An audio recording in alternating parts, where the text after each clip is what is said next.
Alright, so something I want to show you, just in the process of rewiring up this capacitor, doing some of my testing, I want to show you something that we run into a lot, and this is a loose terminal. See how I can just put that on, and this is a huge cause of capacitor failure, is loose connections.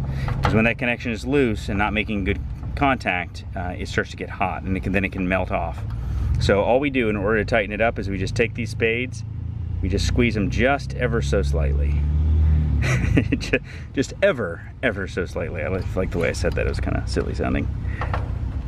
And that way it's on there, it's nice and snug. And now that's a good connection. Now, one thing to note here, this particular capacitor, you can see how the terminals are rusting.